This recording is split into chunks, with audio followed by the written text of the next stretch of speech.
al máster en Economía Verde de Neste Educación. Un placer estar con vosotros y un placer contar con un importantísimo invitado en lo que es el panorama, el desarrollo de la sostenibilidad en España y con grandes influencias también fuera de España y muy especialmente, diría yo, en América Latina. Hoy vamos a contar con Víctor Viñuales Sedo, director de la Fundación Ecología y Desarrollo, de la Fundación ECODES. Y bueno, pues tengo el placer de tenerte aquí en el estudio, Víctor. Un placer volver a encontrarme contigo y muchas gracias por estar con nosotros. Un placer para mí también, Estupendo. Este reencuentro. Víctor, eres muchas cosas para el mundo de la sostenibilidad en España. Eres sociólogo de formación, una formación muy enfocada al tema del desarrollo humano, al medio ambiente. Has sido fundador de instituciones tan importantes como la Fundación ECODES. Has participado en proyectos importantísimos como, por ejemplo, el trabajo con la Agencia de Cooperación Española en Nicaragua, y estás vinculado a empresas importantes que están haciendo también cosas importantes por la sostenibilidad desde el mundo de la responsabilidad social corporativa, ¿no? Podemos citar Inditex, podemos citar Triodos Bank, y además formas parte de otros consejos asesores de organizaciones tan importantes como Greenpeace o incluso el Global Compact en España, ¿no? El Pacto Europeo, ¿no? Por la sostenibilidad, ¿no? Del Global Compact en España. La red española del Pacto Mundial, concretamente, que cuando tengo que traducir a veces se me olvida como se dice en castellano. Y yo, con este perfil y empezando tu trayectoria hace más de 35 años con los jóvenes, ¿no? En el Ayuntamiento de Zaragoza, quizá mi primera pregunta sería: esa juventud que hace 35 años ya le hablabas de sostenibilidad, ¿dónde la ves ahora? Porque ya no son jóvenes, ya son menos jóvenes y ya han tomado las riendas de una sociedad como la española que tuvo que salir de unos conceptos de necesidad de ir hacia la sostenibilidad hace 35 años. Y ahora seguimos con algunos de ellos, pero tenemos también otros retos. ¿Y cómo ves, como consecuencia, a los jóvenes de ahora, que en buena medida son los hijos de esos jóvenes a los que tú hace 35 años ya intentabas guiar en materia de sostenibilidad? Bueno, en realidad los jóvenes de ayer son los canosos de hoy, ¿no? Y en realidad la historia de la humanidad es una sucesión de generaciones, ¿no? De gente que se da el relevo, ¿no? Y lo suyo sería, en ese darse el relevo, que nosotros, que heredamos de la generación anterior, de nuestros padres, de nuestros abuelos, un mundo, ¿no? Pues lo dejáramos mejor, ¿no? Mejoráramos el patrimonio que hemos heredado, ¿no?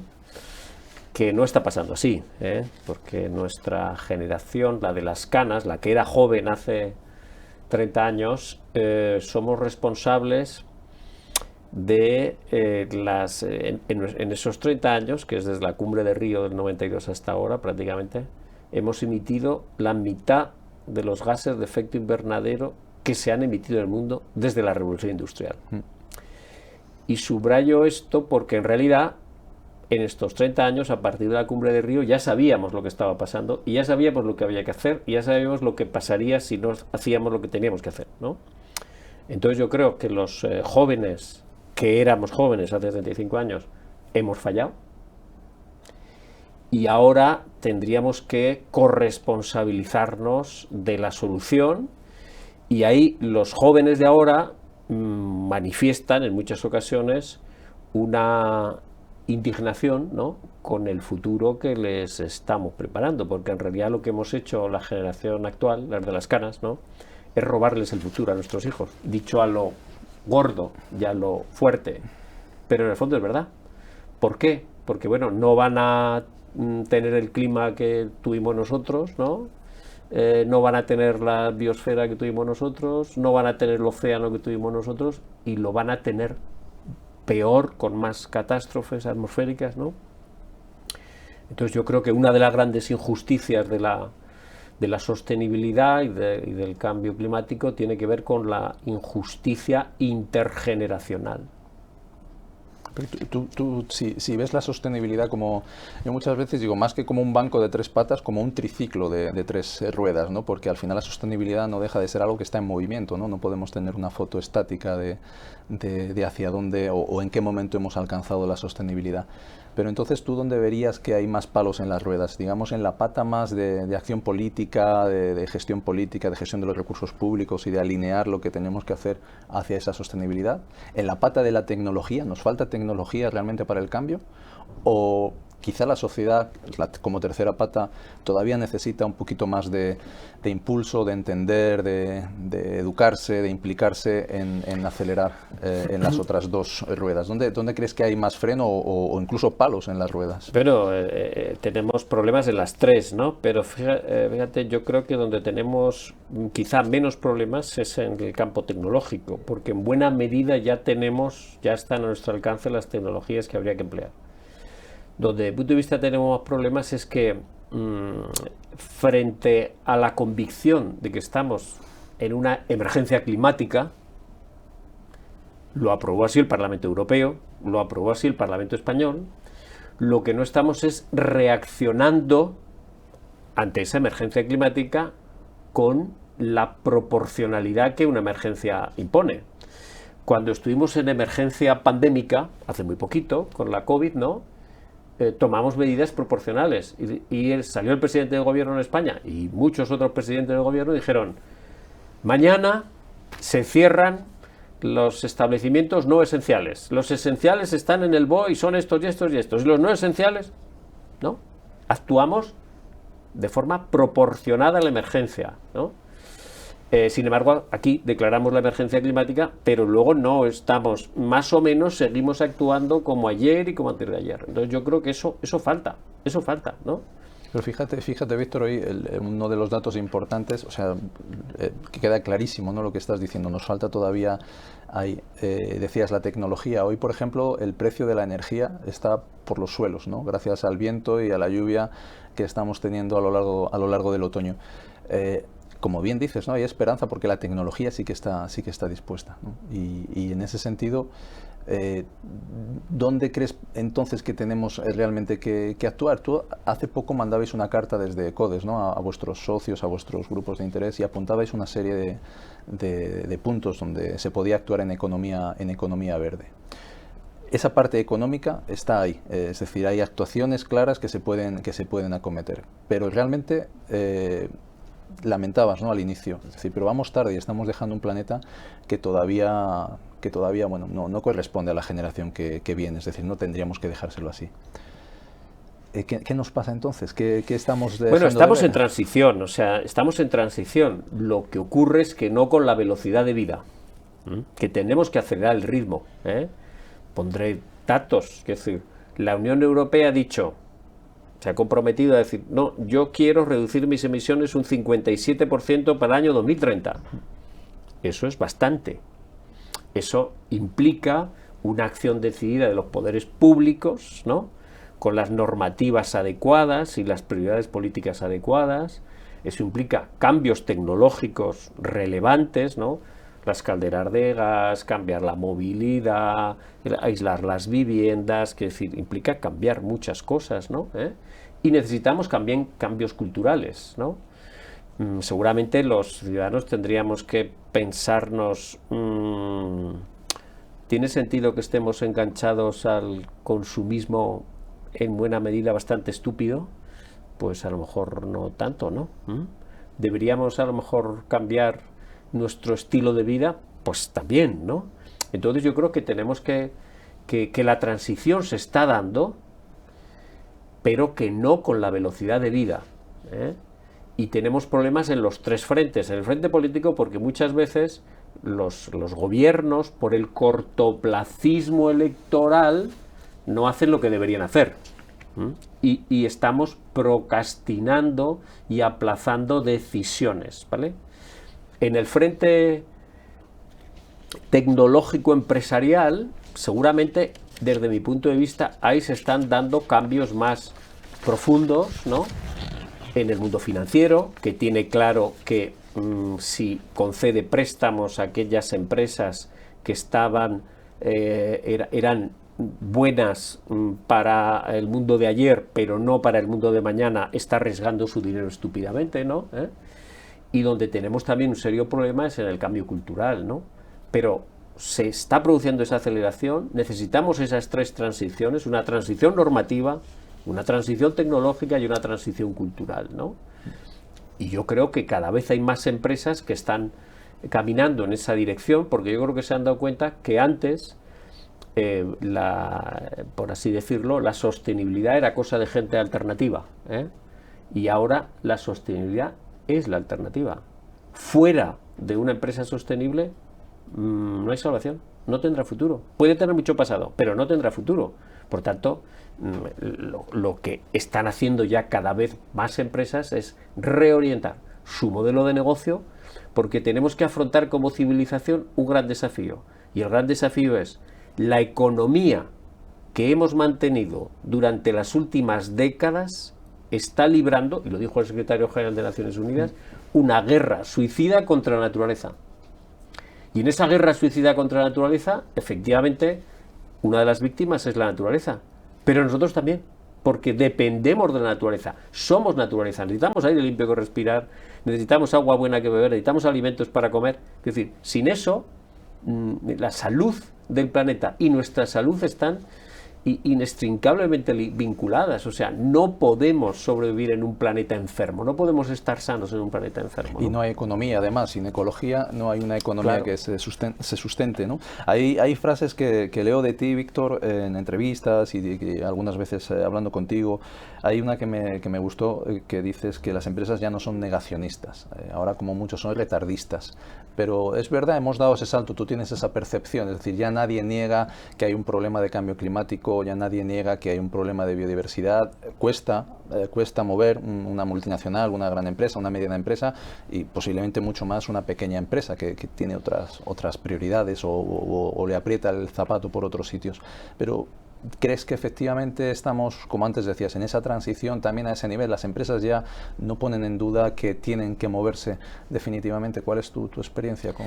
Cuando hablamos en general, siempre la generalidad siempre esconde huecos, ¿no?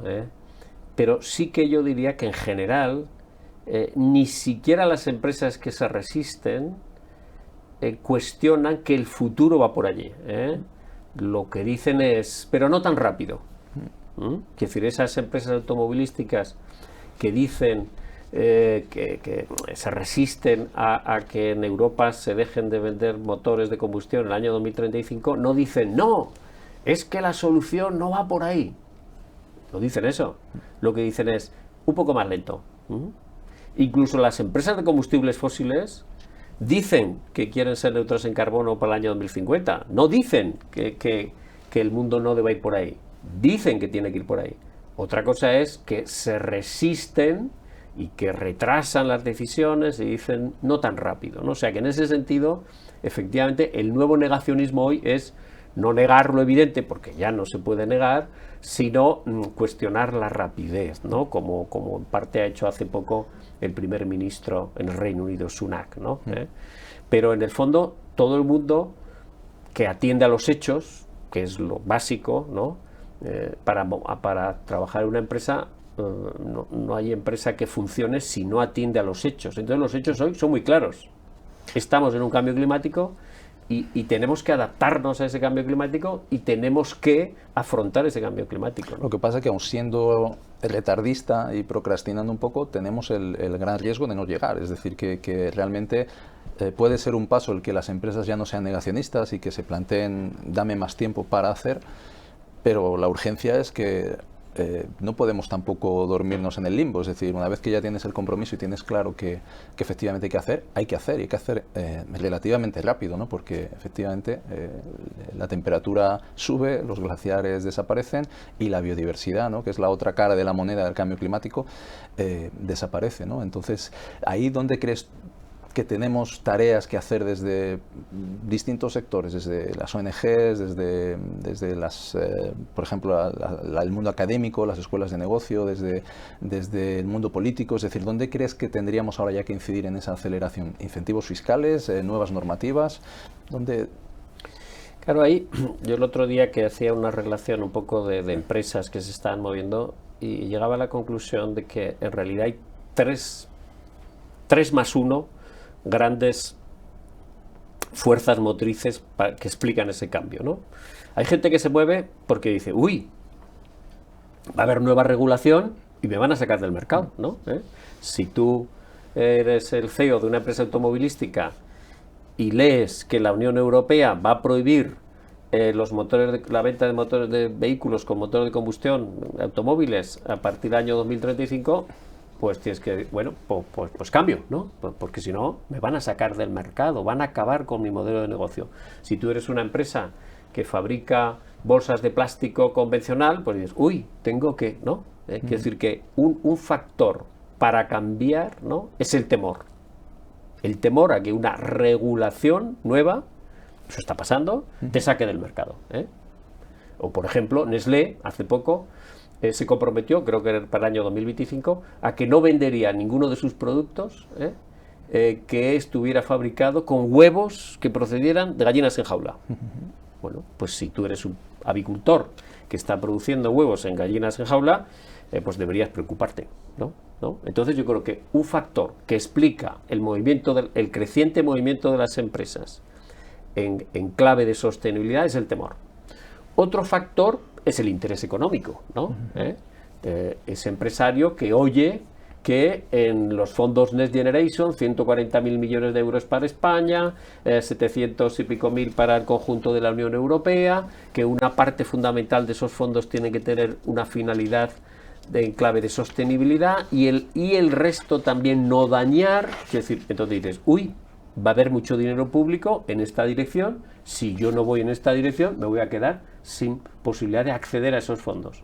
Pero si cambiamos de página y en vez de los fondos públicos pasamos a los fondos privados, pues también se encuentra que cada vez más entidades financieras dicen, tengo 200.000 millones de euros para la transición, tengo 150.000 para cambiar el...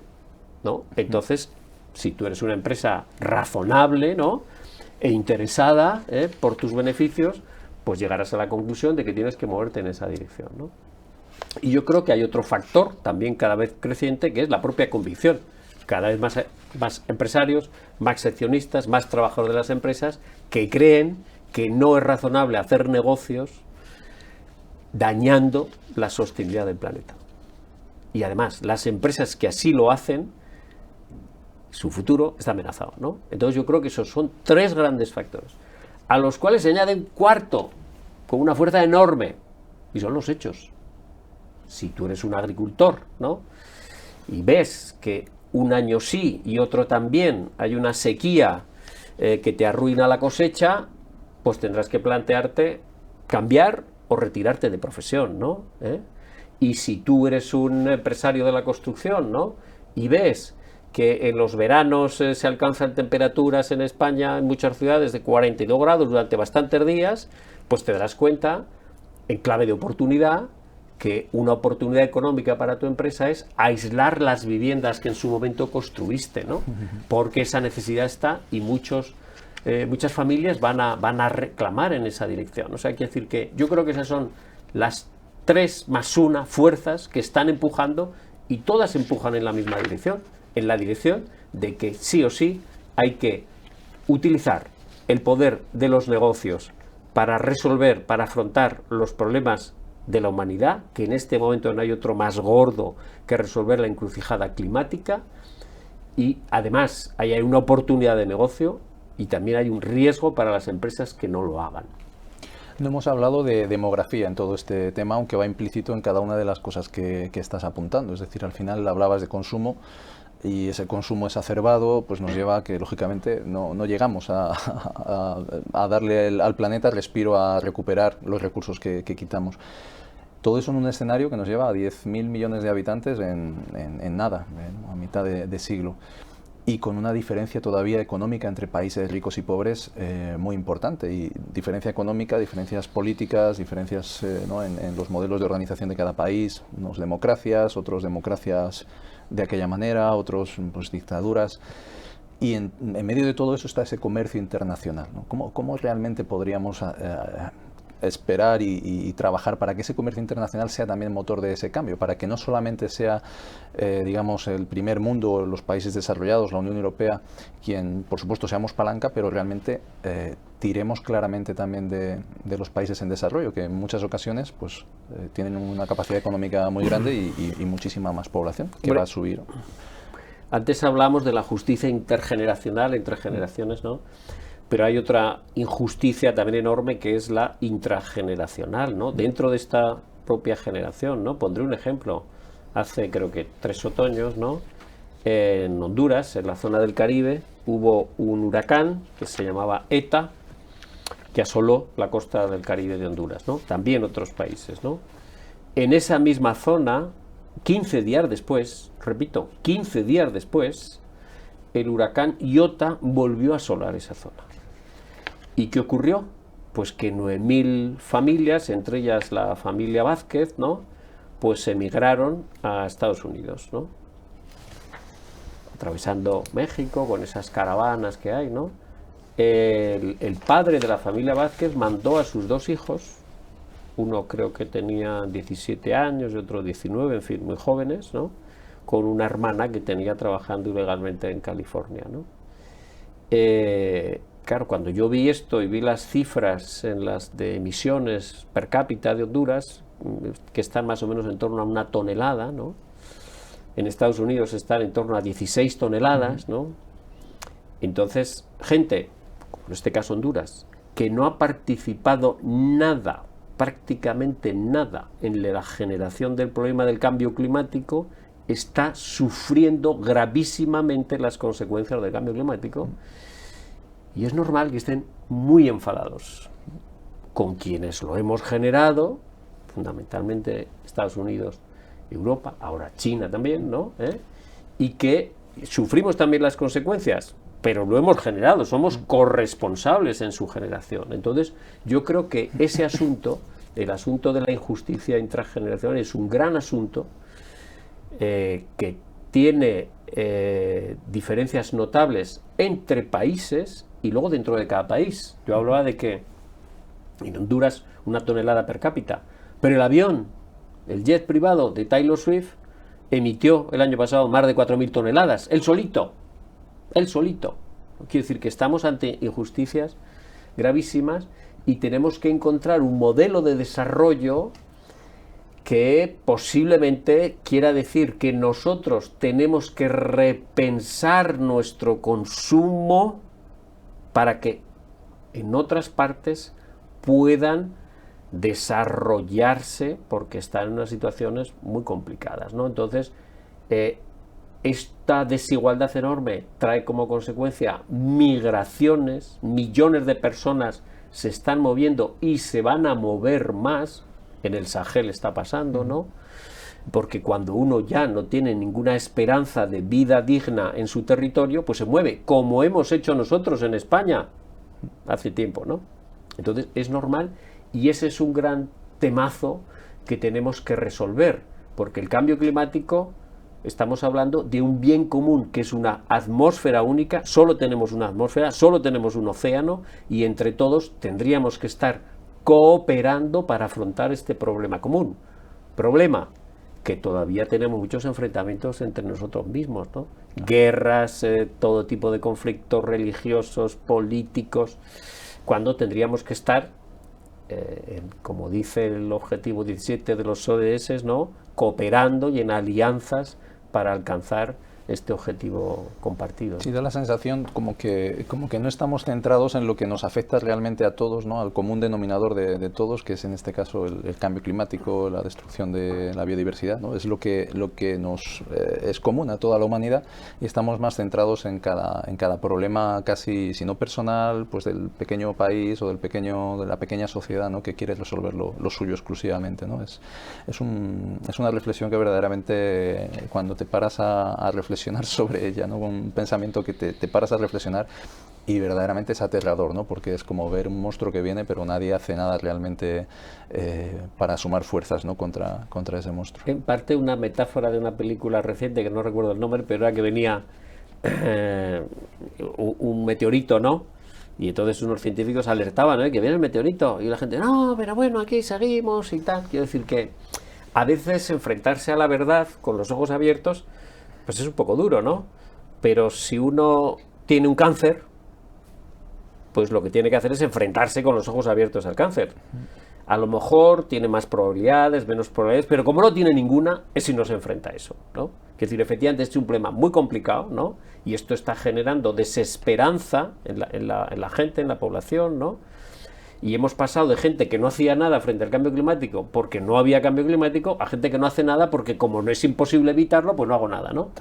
Pero no es lo mismo tener 37,2 grados de fiebre que 39,2, ¿no? Es decir, por supuesto que ya en el punto en el que estamos vamos a convivir con el cambio climático, pero no es lo mismo que se eleve 1,5 grados la temperatura, que se eleve 2, que se eleve 3.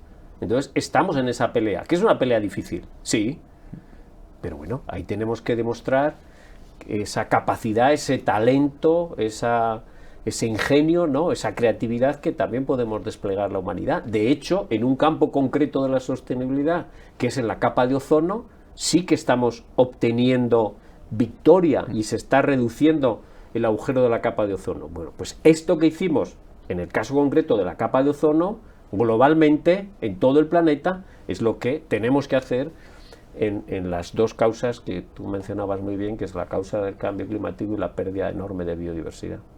Y además hay que hacerlo siendo capaces de generar empleo, de generar economía, es decir, tenemos que ser suficientemente creativos como para identificar, ¿no?, ese nuevo modelo económico, ¿no? Y de ahí un poco la tecnología y la esperanza que tenemos en la tecnología. Víctor, tú además eres miembro de BeLab Spain, ¿no? Eres miembro del patronato, además de vicepresidente de la Red Española del Pacto Mundial. Yo creo que son dos posiciones que te tienen que dar una visión muy complementaria de por ahí están los objetivos de desarrollo sostenible y ahora vamos a intentar bajar a terreno y dentro del mundo de la economía qué podemos hacer realmente para que el emprendedor, el empresario, las grandes empresas tengan una visión de que se puede seguir generando economía, se tiene que seguir además generando economía, sin economía pues nuestra sociedad tampoco funcionaría y tenemos que ser capaces de, bueno, pues de generar pues esa esperanza y esa seguridad económica de cambiar de un modelo basado en un combustible o en combustibles, ¿no?, en materiales combustibles que son fósiles, en una economía lineal, a una economía circular y a un modelo energético que sí que sea renovable. Y dentro de ese escenario hay una iniciativa que a mí me interesa mucho que nos cuentes, que es todo lo vinculado con el movimiento B Corp y especialmente también con el desarrollo legislativo que hemos tenido recientemente de la ley Crea y Crece, que incorpora uno de los, yo creo, de las cosas que mejor habéis incubado, ¿no?, desde BeLab Spain, ¿no?, que es ese concepto de sociedades de beneficio de interés común. ¿Dónde ves realmente o cómo ves ese desarrollo de estas sociedades y hasta qué punto crees que van a ser relevantes para apalancar el cambio hacia un nuevo modelo de empresa y de negocio que aporte, ¿no?, a la sociedad? Sí. Yo creo que de donde venimos es de un modelo, de un ADN de la empresa, ¿no?, que empezó más o menos, dicho a lo bruto, decir, bueno, el objetivo de la empresa es maximizar el interés para el accionista, punto, y ahí se acaba, ¿no? Luego se fueron añadiendo matices, ¿no?, hay que maximizar el interés para el accionista respetando las leyes, ¿no? Bueno, interesante, ¿no? Pero ahora estamos en un momento de la historia de la humanidad que no basta ese modelo de empresa que su propósito es meramente maximizar el interés para el accionista respetando las leyes. Necesitamos unas empresas comprometidas con su tiempo y con su sociedad, en el que tienen que utilizar el poder de los negocios, que es muchísimo, para ayudarnos a salir de esta encrucijada. Pondré números. En España, luego en cada país cambian las proporciones, pero más o menos no se alejarán mucho. En España hay prácticamente 17 millones de personas que trabajan en el sector privado, 3 millones en el sector público, medio millón en el tercer sector. Pensar que lo que hay que hacer, vamos a ser solo capaces de hacerlo, solo en una alianza entre ONGeros, en gente que está en el mundo de las ONGs, y funcionarios públicos, sin contar con la colaboración activa, propositiva del sector privado, es una locura, ¿no? Es decir, tenemos que incorporar a las empresas para que sea una parte activa. Pero en esa incorporación tiene que hacer también un proceso de reflexión. ¿Qué tipo de empresa? Hay que reescribir el ADN de la empresa. No puede ser la empresa de antes de ayer, del siglo XIX, del siglo XX. Tiene que ser una nueva empresa del siglo XXI que asuma como propósitos propios cómo la empresa X puede ayudar a resolver la encrucijada de la humanidad. Bueno, pues a lo mejor una empresa de renovables, mi manera de ayudar es produciendo energías renovables. Una empresa que esté en el mundo de la economía circular, mi manera de ayudar es construir esta economía circular.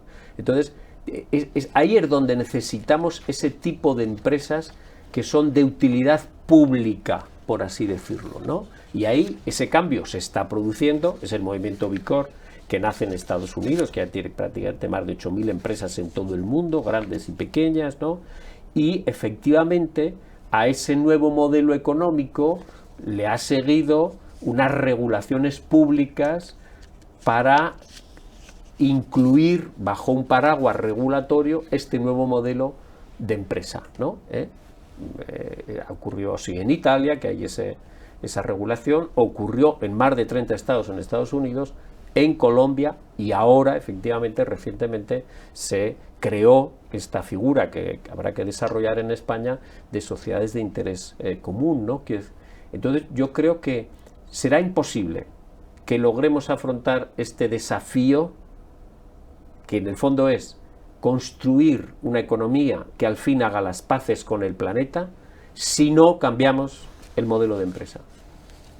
¿Qué modelo de empresa estamos buscando? Entonces tenemos que construir un modelo de empresa que asuma un propósito de interés general, cada cual en relación con lo que sabe hacer, ¿no? Una empresa textil pues tendrá que plantearse cómo afrontar un modelo de empresa que resuelva el tema de los microplásticos cuando se lavan las prendas de poliéster en la lavadora, cómo resolver el tema de la ropa usada. Quiero decir, cada empresa en cada sector tiene que hacer su reflexión. Una empresa de la construcción, bueno, pues seguramente decir, bueno, pues ya no se puede construir como anteayer, olvidándome de todo lo que significa la eficiencia energética y el aislamiento. Tengo que construir en clave de casas passive house, que realmente de una forma pasiva casi no necesiten la introducción de energía nueva, etcétera, etcétera, etcétera. Es decir, cada sector empresarial, la agricultura, pues igual, tenemos que producir alimentos, pero sin dañar la vida, por el amor de Dios, sin contaminar los acuíferos, por el amor de Dios, ¿no? Entonces yo creo que ese desafío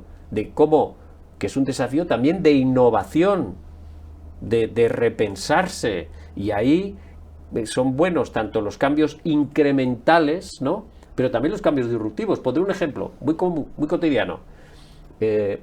Prácticamente en los últimos decenios estamos muy acostumbrados a utilizar un champú líquido envuelto en una botella de plástico, ¿no?, para lavarnos el pelo, ¿sí? Bien, pero en el año 2017 una joven holandesa se planteó resolverlo de una forma disruptiva haciendo un champú sólido.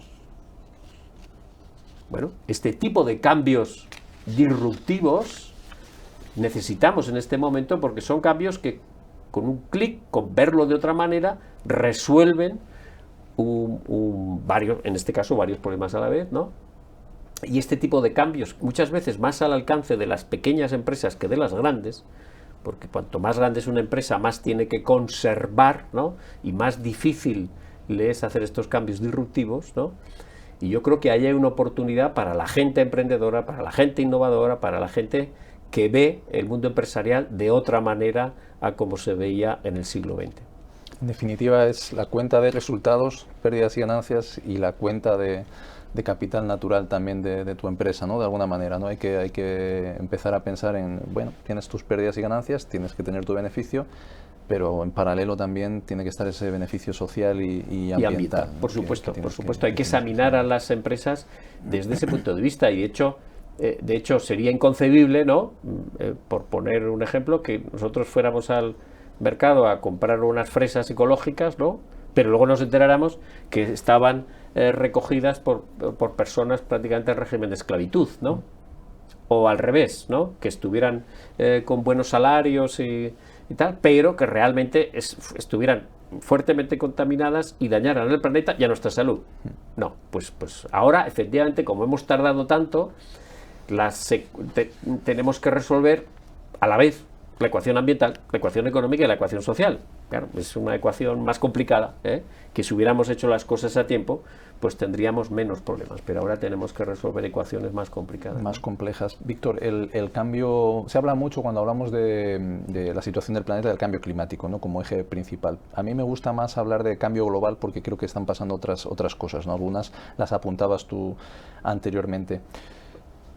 Cambio climático, biodiversidad y el agua. Tú además tienes mucha experiencia porque viviendo en Zaragoza y teniendo la sede de CODES en Zaragoza, hicisteis cosas muy importantes en la ciudad, en la Expo 2008 creo recordar, liderasteis bueno, pues acciones muy significativas en materia de agua.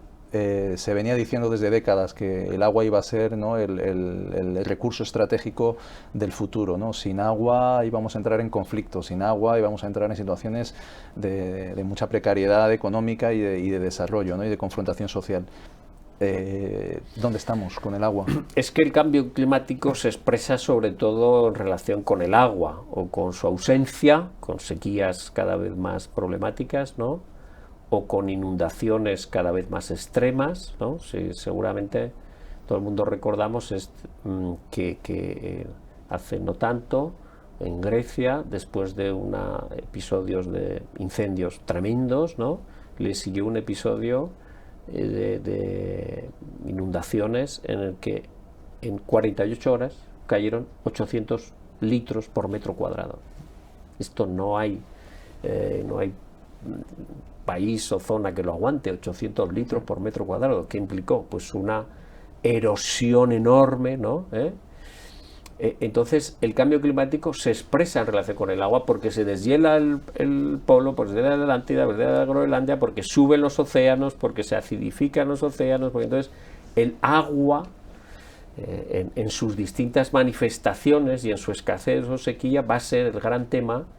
Y si recordamos todos, a pesar de gente estúpida que piensa que este problema ambiental en la Tierra se puede resolver desde otros planetas, pero cuando mandamos naves a otros planetas, ¿no?, la única pregunta que hacemos es ¿hay agua? ¿Y por qué hacemos esta única pregunta? No preguntamos ¿hay tiendas? No, preguntamos ¿hay agua? Porque esa es la pregunta clave y definitiva para saber si puede haber vida, si podemos estar allí, si podemos vivir. Porque si no hay, la vida se hace absolutamente improbable. Claro, la combinación del problema del agua con el calentamiento, pues es una combinación muy complicada, porque a veces puede caer la misma cantidad de agua en una región, pero si hace mucha más temperatura, pues como llueve se evapora. Y eso está pasando ya. Es decir, ya hay 6 países en el mundo en los que han tenido 50 grados de temperatura. 6. Pero uno lo tenemos muy cerca, que es Marruecos. Y nosotros, la máxima temperatura era 47,6 hasta ahora en un pueblo de Córdoba, pero en un municipio de Italia eran 48,4. Con esas temperaturas no hay economía que resista, no hay turista que venga a achicharrarse. Quiero decir que el cambio climático nos está obligando a repensar el conjunto de nuestra economía y además con urgencia. Y eso nos lleva a muchas veces lo importante que es reflexionar, ¿no?, sobre cómo está todo este ciclo del cambio global para poder luego ser creativos, ¿no?, y poner en marcha emprendimiento, porque no es tan sencillo, ¿no?, a bote pronto emprender en decir, bueno, pues yo voy a emprender en algo que el mercado me pide, sí que es nuevo y tal, pero realmente si queremos una transformación es muy importante comprender todo lo que está pasando a nivel global, porque además estamos, como mundo globalizado, estamos interconectados absolutamente, ya no solamente en lo geográfico y digamos, en lo que pueda ser el comercio, sino que es que estamos interconectados como a distintos niveles de la sociedad, ¿no?, desde la formación, desde las inversiones, las finanzas, estamos interconectados en cuanto a las expectativas y movimientos sociales de un país hacia el otro, la guerra de Israel sobre, ¿no?, Palestina conecta o reconecta enfrenta o nos enfrenta a todo el mundo. Es decir, en todo ese escenario, la importancia de la reflexión, ¿no? Yo creo que es quizá más importante que nunca. Pero en el fondo mi consejo para los emprendedores nuevos, pero también para las empresas que ante la incertidumbre quieran dar a su empresa un horizonte de estabilidad, ¿no? Ese horizonte de estabilidad lo da el Programa Común de la Humanidad. ¿Y cuál es el Programa Común de la Humanidad? Del que nos dotamos en 2015. En septiembre acordamos los 17 Objetivos de Desarrollo Sostenible entre los más de 190 países del mundo, dictaduras, democracias de un continente, de otro. Nos pusimos de acuerdo en esos 17 objetivos y las 169 metas. Ergo, una empresa que se oriente en clave de ayudar a la consecución de esas metas está favorecida, porque en ese viento, esa corriente, está la voluntad de la humanidad. Lo mismo en ese mismo año, en diciembre, el Acuerdo de París. Cualquier empresa que se oriente a la consecución de ese Acuerdo de París está caminando en la buena dirección. Hoy hay, por ejemplo, la Unión Europea ha seleccionado a 100 ciudades con el objetivo de que sean climáticamente neutras para el año 2030. ¿Qué es eso de que una ciudad sea climáticamente neutra y se adapta al cambio climático para el año 2030? Pues fundamentalmente tres grandes cosas. Uno, lo que tiene que ver con la energía, y ahí son dos variables: energías renovables y eficiencia energética. Energía. Dos, la movilidad. Tenemos que construir una movilidad sostenible. Eso pasa por menos automóviles, más transporte público, electrificación y el tema de las viviendas. Tenemos un parque de viviendas que en una proporción enorme las casas no son eficientes energéticamente, están más aisladas, etc. Tenemos que derrochar energía y dinero para vivir confortablemente en ellas. Y finalmente, y cuarto aspecto muy importante para las ciudades, tenemos que renaturalizarlas para que no sean esas islas en las que nos achicharramos con estos veranos que tenemos, ¿no? Eso que implica parques, jardines, desasfaltar, más verde, en los tejados de nuestras viviendas poner verde. Quiere decir que ahí todo hay un montón de sectores económicos y de innovación que tienen que ayudar a ese cambio. Porque además las empresas frente a las administraciones públicas, ¿no? Las ONG somos muy buenas para lanzar y proponer por dónde va el futuro. Y normalmente estamos acertando bastante, porque en realidad el futuro nos ha ido dando la razón, ¿no? Pero quienes tienen que operativizar esas alternativas, esas propuestas, son las empresas, ¿no? Y normalmente lo hacen con mucha más velocidad que con la que a veces funcionan las administraciones públicas. O sea que yo creo que hay un papel fundamental de las empresas en la construcción de la urgente economía que al fin haga las paces con la naturaleza. Absolutamente. Voy a hacerte dos preguntas ya últimas porque nos está acabando el tiempo. La primera, hablando, dices, hay que reverdecer las ciudades y demás, y todo eso va en consonancia con la conectividad al final del territorio, no solamente hacer las ciudades más confortables, sino generar conectividad con el medio rural. Y hablamos en países como España de la despoblación y de nuestro medio rural que se queda abandonado y la gente se va. ¿Cuál es tu reflexión en ese sentido? ¿Qué piensas que tendría que hacer un emprendedor que vive en el medio rural y que, bueno, la tendencia hasta ahora casi ha sido que se mueva hacia una urbe, ¿no? Un entorno urbano para poder desarrollar su economía? ¿Ves oportunidades de futuro para hacerlo desde el medio rural y afianzar de alguna manera una población que genere economía verde, economía del siglo XXI desde lo rural? Totalmente. Tenemos un grave riesgo de que la brecha entre mundo rural y mundo urbano se vaya agravando, ¿no? En la pandemia lo que vimos es la extrema fragilidad de las ciudades, ¿no? Y lo que vimos es que se debería producir una mayor soberanía energética. Es muy riesgoso depender de países lejanos para traer la energía. Una mayor soberanía también industrial. No tiene sentido volver a rezar para que nos traigan mascarillas de lejanos países. Soberanía industrial, una cierta soberanía, ¿no? Y una cierta también soberanía alimentaria, ¿no? Entonces, y en esas soberanías e hídrica Las ciudades necesitan agua. Y en esas soberanías eso se puede resolver con un pacto entre el campo y la ciudad, entre el mundo rural y el mundo urbano, ¿no? Y entonces yo creo que ahí en esas conexiones son las que hay que explorar, ¿no? Y profundizar. Pondré un ejemplo de unos emprendedores estupendos, ¿no? Una gente en Teruel lanzó una iniciativa de apadrinar olivos, ¿no? Entonces está recuperando los olivos centenarios de la zona y conectando la producción de esos olivos con los padrinos que normalmente viven en la ciudad, ¿no? Quiero decir, esas conexiones benéficas son las que hay que construir, ¿no? Y no tanto excitar, como a gente irresponsable hace, las diferencias y las disparidades entre el mundo rural y el mundo urbano. Estamos en el mismo planeta y tenemos que reforzarnos mutuamente y construir economías que estén basadas en la cooperación, en que aprovechen las diferencias. Seguramente el que pone una casa en el mundo rural, de turismo rural, lo que quiere es que venga gente del mundo de la ciudad para reforzar su economía, ¿no? Y con eso gana, ¿no? Y ese que vive muchas veces con una cierta necesidad de conexión con el mundo natural, también gana desde el punto de vista del bienestar yendo a esa casa de turismo rural. O sea, quiere decir que tenemos que reforzar, estrechar lazos y crear economías en relación con esos lazos, ¿no? Víctor, el año pasado celebrabais 30 años de CODES. De alguna manera emprendisteis también, ¿no? Fuisteis emprendedores hace 30 años creando una fundación que como decía al principio de la conversación, habéis sido y sois referentes, ¿no? en España y fuera de España también. ¿Dónde estará ECODES dentro de 30 años? ¿Cuáles son las prioridades a las que os enfrentáis ahora? Que seguramente hace 30 años casi no hablabais de cambio climático, ¿no? Porque yo recuerdo también en mis inicios profesionales las organizaciones que trabajaban en sostenibilidad y conservación.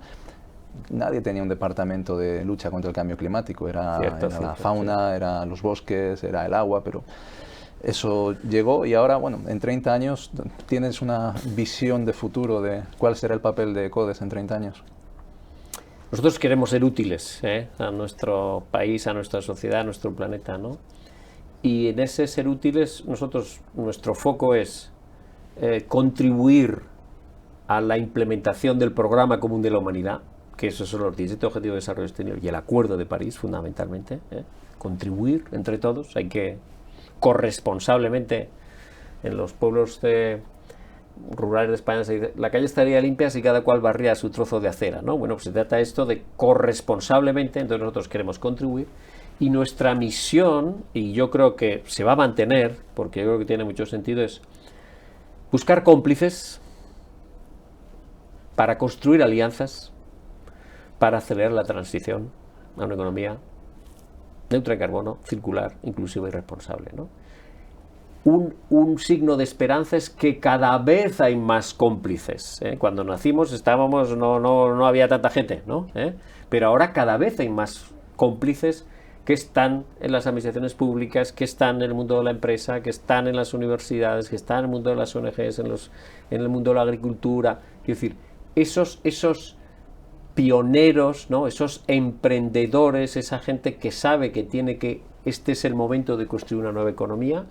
Nuestro rol es conocerlos, conectarlos y establecer alianzas.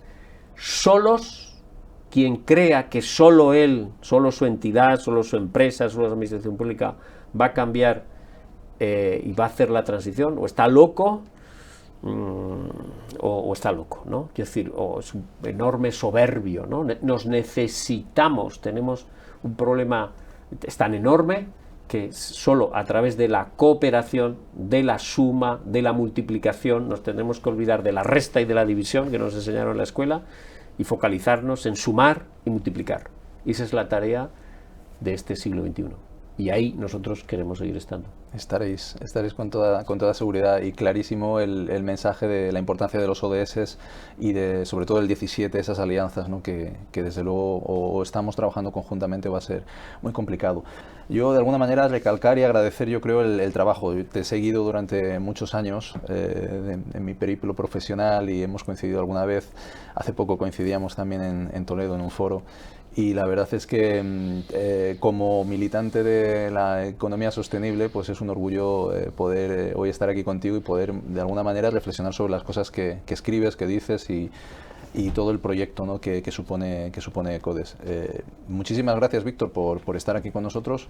Mi enhorabuena y nos seguimos viendo en esas alianzas y en esos pactos que tenemos que construir para el futuro. Una de las cosas más benéficas es que en este camino de construcción de esa economía te vas encontrando con buena gente, y esto es un signo de esperanza y de disfrute. O sea que es un placer para mí estar aquí contigo. Pues muchísimas gracias.